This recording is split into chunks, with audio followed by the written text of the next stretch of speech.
roasted numerous turkeys during the past 20 years in a variety of ways, and we've created videos and recipes for convection roast turkey, low temperature roast turkey, and spatchcock turkey, and they're all delicious.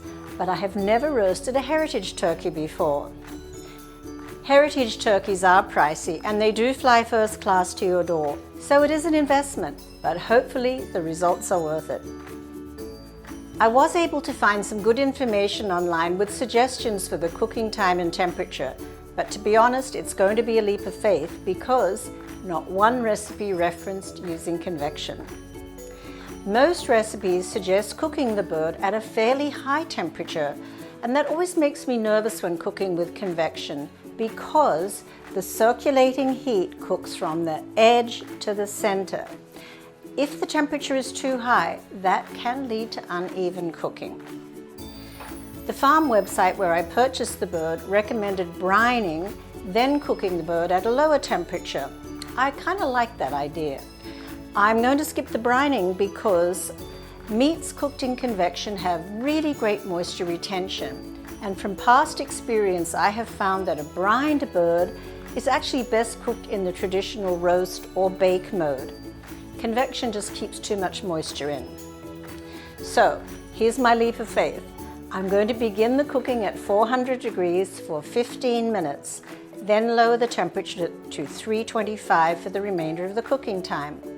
I am using the meat probe that comes with my oven to monitor the internal temperature of the bird, and this is a good time to remind you that it's important to take care of how you insert the probe. For accurate results, it needs to go in the densest part of the meat and must never touch the bone. Now, I had defrosted my very frozen 13-pound turkey for 3 days in the refrigerator prior to cooking, but it was still a bit icy when I took it out of the refrigerator, so I used the defrost mode in my oven for 15 minutes to dissolve all the ice crystals. Now, unlike a microwave, the defrost cycle in a convection or steam oven does not cook the food, and it's just perfect for eliminating any icy spots so you cook your food evenly. So basically, I did what I always do. I made sure the turkey came to room temperature, gave it a rub of some kosher salt, added plenty of softened butter under the skin where I could and all over the skin, and I stuffed the cavity with some onions, apple, and thyme sprigs.